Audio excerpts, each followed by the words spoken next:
The Samsung Odyssey G9 came out quite a while ago, and you might be wondering, why on earth am I still reviewing it? Well, one, it's been heavily requested, and two, it's a super ultra wide, which doesn't even fit on my desk. I mean, here is a banana for scale.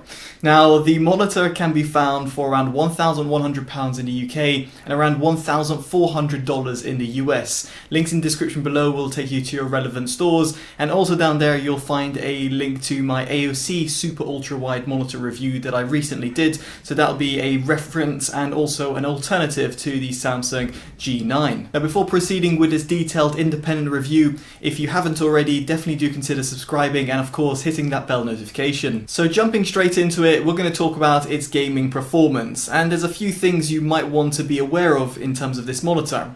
It runs at a resolution of 5120x1440, has a 1000R curvature, has AMD FreeSync technology, and a staggering HDR 1000 certification. Now, combined, all of these technologies actually do work simultaneously. In other words, I was able to run Destiny 2 while playing in HDR at 1440p with NVIDIA G-Sync enabled. Now, I should give a little disclaimer. This monitor is G-Sync compatible. It hasn't got a native G-Sync module inside. So if you do not have a 10 series graphics card or above from NVIDIA, then you won't be able to run NVIDIA G-Sync properly, or at least maybe not even at all. In my case, I have an RTX 2080 Super and had no problems when it came to artifacts or any sort of screen tearing. Indeed, NVIDIA G-Sync does bolster that overall experience.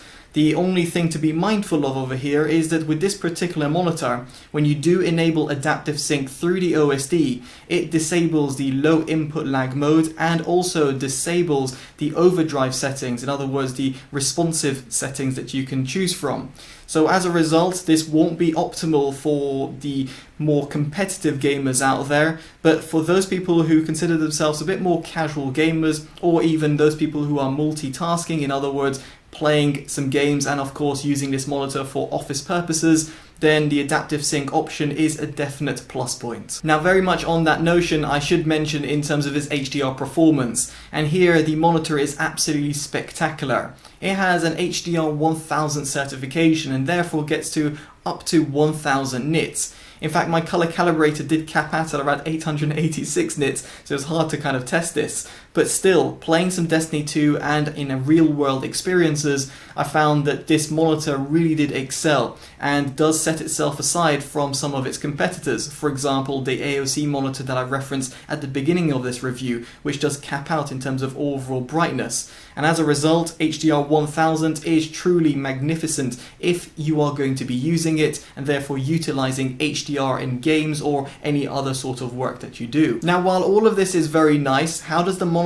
actually perform when it comes to more competitive gaming? Now, I should stress, I can't imagine anyone in their right mind playing some Counter-Strike on a competitive level, let alone at global elite or supreme level. But still, I thought to put it through its paces like I do with any monitor.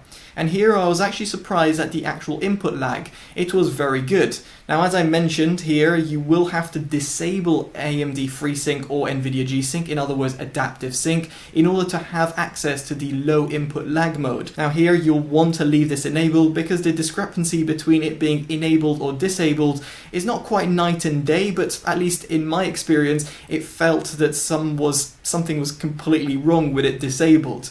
So as a result, I'd very much leave the option enabled, and therefore you'll get a good overall input lag of the monitor. Now, as for the response time, again, very much the same with the input lag mode. It has to be enabled for you to get the best out of the monitor, and indeed for you not to run adaptive sync.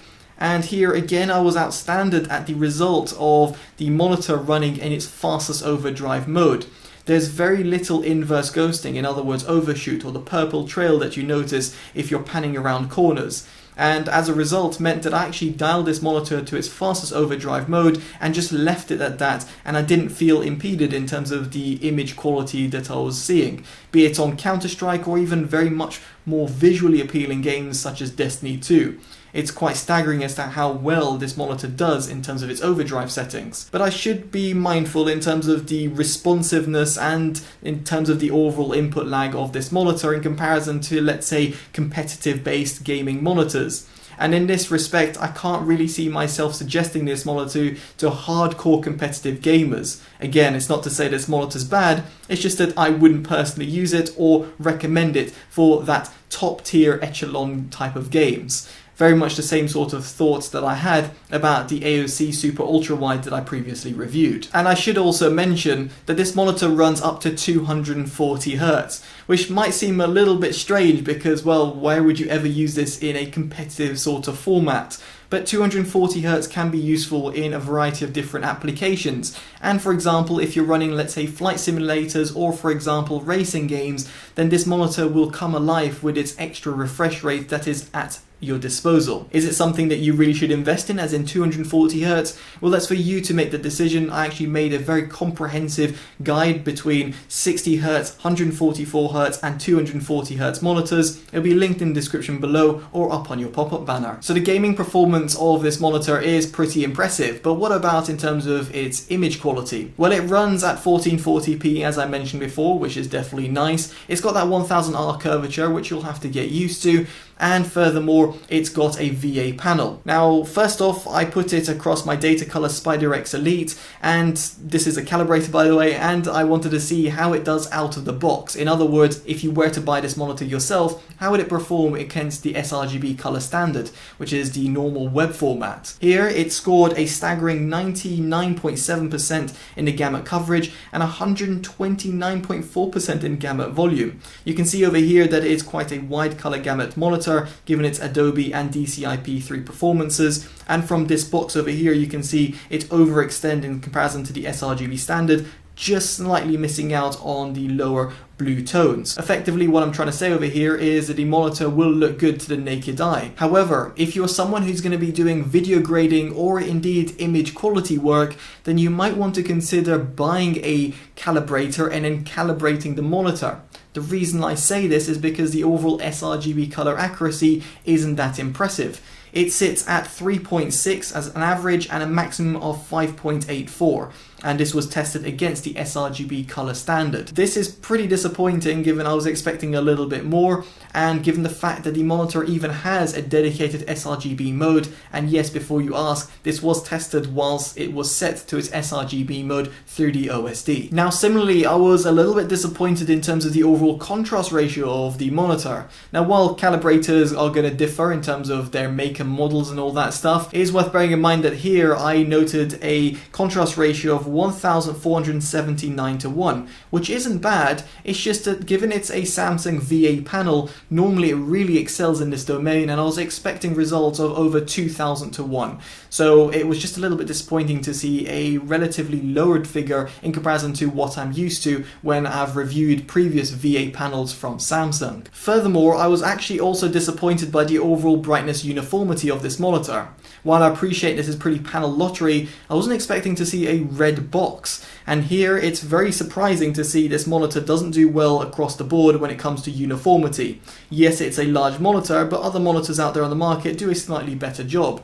Same goes with backlight bleed. Again, this is a VA panel rather than IPS panel, so you'd normally expect it to do a relatively okay job. And while it does, I did still see quite substantial amount of bleed coming through. Actually, it's quite bad because if you do Google backlight bleed and Samsung Odyssey G9, you actually find that the monitor was actually completely recalled by Samsung because users or indeed manufacturers or retailers were actually quite disappointed by what the Odyssey G9 was producing, and as a result it got completely recalled and now it is back on sale. Now moving on, we get onto brightness, and I did mention this monitor has an HDR 1000 certification and therefore should get to up to 1000 nits. Unfortunately, due to my color calibrator capping out at 886 nits, at least from my test, I couldn't quite justify or kind of attest to this claim. Still, when it comes to its SDR performance, so in other words outside of HDR, you'll find that the monitor hits a peak brightness of 400 nits and a minimum of 68 nits, which is actually pretty impressive. Furthermore, the brightness doesn't get capped if you are in sRGB mode,